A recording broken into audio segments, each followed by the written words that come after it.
Credit cards के शानदार offers और कैशबैक पहली नज़र में बहुत लुभावने लगते हैं, है ना? ऐसा लगता है जैसे फ्री का पैसा मिल रहा हो।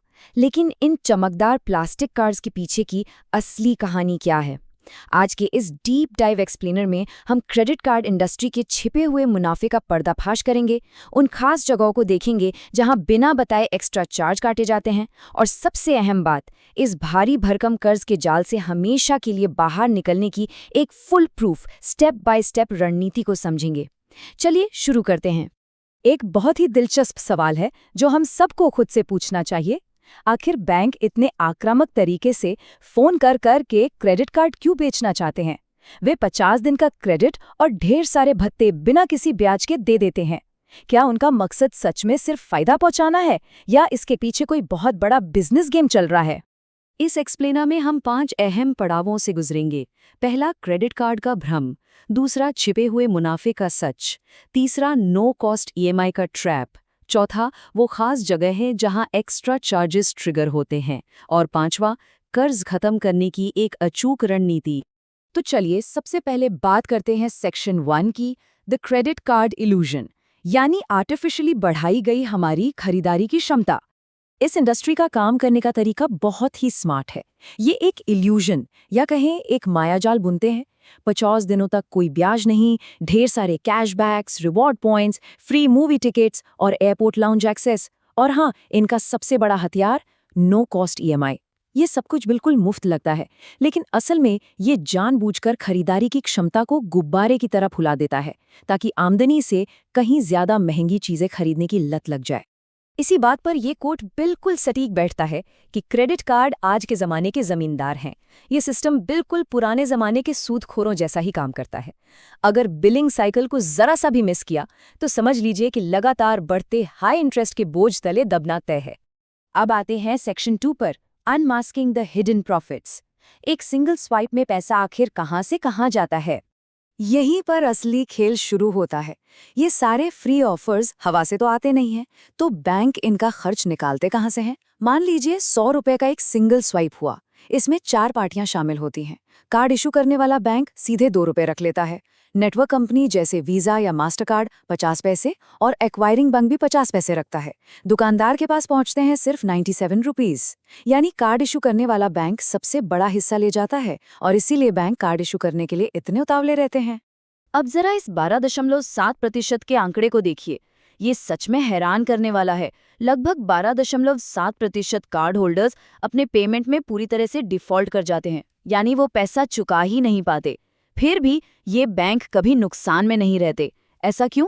क्योंकि जो छिपी हुई मर्चेंट फीस और भारी भरकम लेट पेमेंट पेनल्टीज वो वसूलते हैं, वो इस नुकसान की भरपाई से कहीं ज्यादा होती है। आगे बढ़ते हैं सेक्शन 3 की तरफ, नो कॉस्ट ईएमआई का ट्रैप, और देखेंगे कि रिजर्व बैंक ऑफ इंडिया को इसके खिलाफ सख्त चेतावनियां क्यों जारी करनी पड़ी। अक्सर नो कॉस्ट ईएमआई के बड़े बड़े विज्ञापन देखने को मिलते हैं ना, लेकिन आरबीआई को इसके भ्रामक तरीकों के खिलाफ नोटिस जारी करना पड़ा। असल में ब्याज मुक्त होने के बजाय ये स्कीम्स बहुत ही चतुराई से असली लागत को छिपा देती हैं। सबसे पहले तो प्रोडक्ट पर मिलने वाले नॉर्मल डिस्काउंट को हटा दिया जाता है। फिर बिल में चुपचाप एक हिडन लोन प्रोसेसिंग फीस जोड़ दी जाती है। बात यहीं खत्म नहीं होती, उस छिपे हुए ब्याज पर सीधे जीएसटी भी लग जाता है।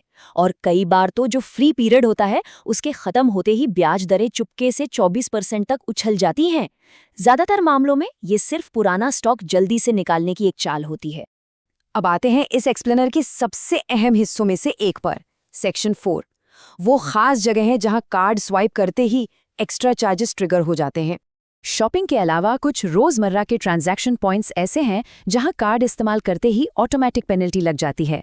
पेट्रोल पंप को ही ले लीजिए, वहां कार्ड इस्तेमाल करने पर 1% सर्विस फीस और उस पर जीएसटी लग जाता है।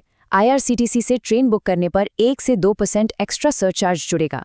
डिजिटल वॉलेट जैसे पेटीएम या जीपे टॉपअप करने पर 2 से 3% फीस प्लस जीएसटी है। इंश्योरेंस प्रीमियम भरने पर भी 1 से 1.5% का एक्स्ट्रा चार्ज है। और अगर कहीं क्रेडिट कार्ड से कैश निकाल लिया तो वो सीधे एक भयानक कर्ज के चक्रव्यूह को शुरू कर देता है।